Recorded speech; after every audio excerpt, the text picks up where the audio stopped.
Allie Nelson, everybody. Keep it going, come on.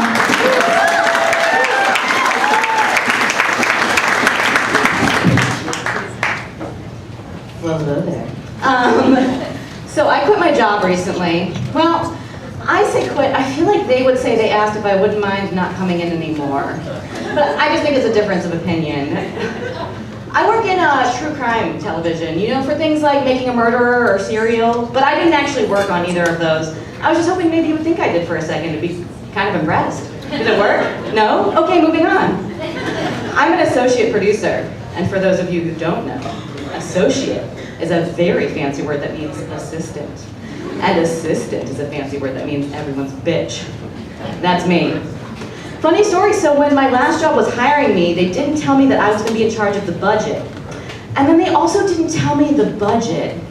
Let me put this a different way. I'm $12,000 in credit card debt, and they gave me a corporate card and no instructions. So now I'm here. I have a boyfriend. Sorry, ladies. And he's actually 3 years younger than me. But we met during the time of the year where I'm 4 years older than him. 2 months that I like to call cooey time. So I was 27 and he was 23 when we were about to meet, and all of my friends were like, hey Allie, why are you meeting up with this 23-year-old child? But you gotta know two things. First, I hate dating. Second, men die earlier than women. I didn't do that, like it's just a fact. But so, I don't want to be married to some dude for like 52 years and then he dies and I'm back on the singles market. How do old people even date? Do they have their own Tinder? Is it just called Ashes? Have you guys ever wanted to feel the fury of 1,000 strangers? Try sneezing on the subway. It's an involuntary bodily function, and people look at you like you are fucking patient zero of the zombie apocalypse. God bless you would be nice. Have you guys ever heard about like this new story where the Playboy model just took the picture of like the sort of overweight woman in the gym locker room and posted it online? What a bitch, right? But so that's just given me new fears to go to the gym. And I've already noticed, like I like to take a lot of those boutique fitness classes that a lot of like rich divorcee women can take.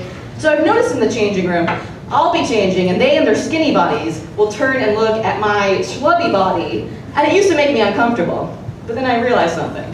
Fuck them. Back in the day, motherfuckers used to paint bitches like me. That's right, you won't see a size 2 in a Botticelli painting.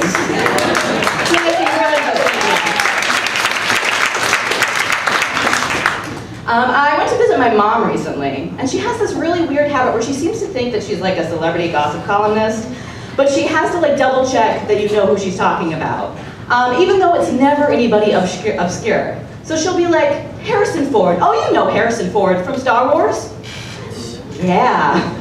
Barack Obama. Oh, you know, our president? Your father. Oh, you know, from dinner? I get it, Mom.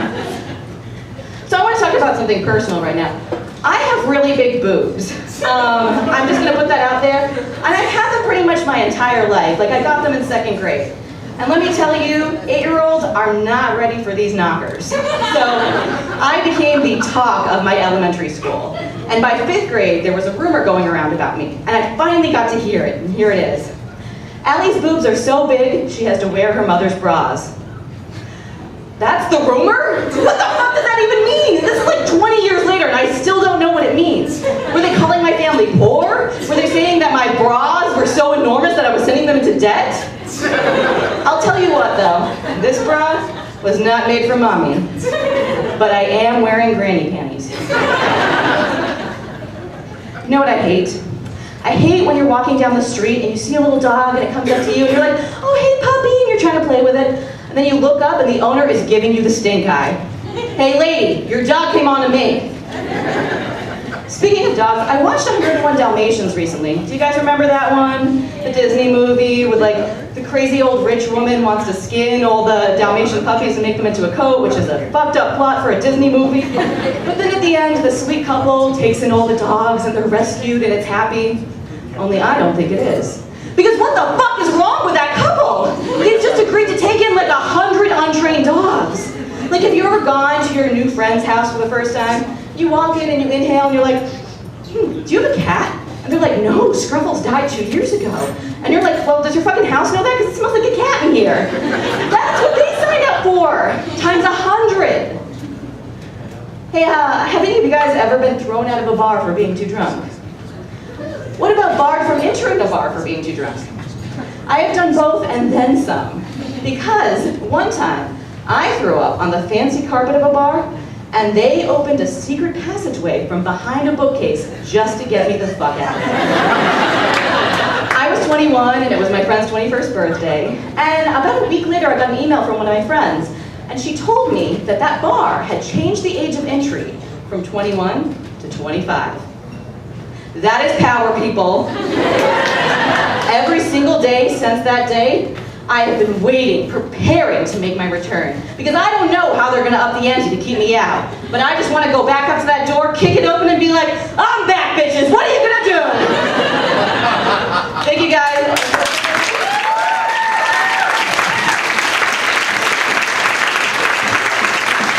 Keep it going for Allie.